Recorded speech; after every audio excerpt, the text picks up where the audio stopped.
UN രക്ഷാസമിതിയുടെ അഭ്യർത്ഥന തള്ളിയ Israel Gaza സിറ്റിക്ക് നേരെയുള്ള ആക്രമണം കൂടുതൽ ശക്തമാക്കി. സഹായം തേടിയെത്തിയ 19 പേരുൾപ്പെടെ 61 പേരെ 24 മണിക്കൂറിനിടെ കൊന്നൊടുക്കി.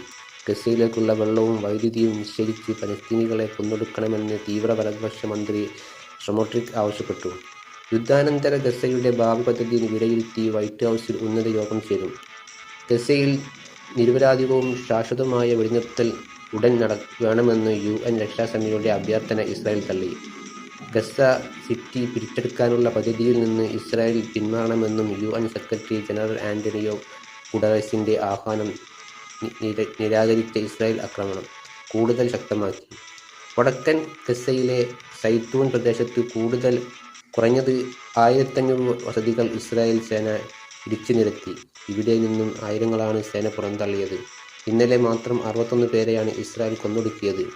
ഇവരിൽ 19 പേർ ഭക്ഷണം തേടിയെത്തിയ പട്ടിണി പാവങ്ങളാണ്.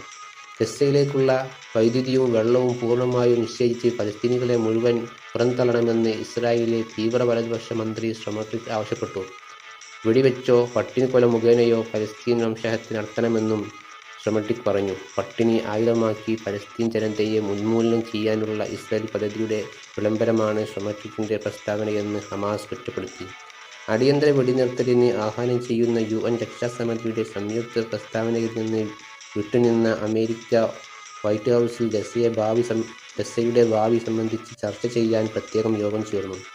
പ്രസിഡന്റ് ഡൊണാൾഡ് ട്രംപ് അധ്യക്ഷതയിൽ ചേർന്ന യോഗത്തിൽ Tony Blair, Jared Kushner, Israel മന്ത്രി റോൾ ഡർമർ എന്നിവരും സംബന്ധിച്ചു. ഗസയിൽ US മേൽനോട്ടത്തിലുള്ള ബദൽ സർക്കാർ സംവിധാനം രൂപപ്പെടുത്താൻ യോഗം തീരുമാനിച്ചതായി വിവിധ മാധ്യമങ്ങൾ റിപ്പോർട്ട് ചെയ്തു. ഇതിനിടെ യമൻ തലസ്ഥാനമായ സൻആയിൽ ഇസ്രായേൽ വീണ്ടും ആക്രമണം നടത്തി.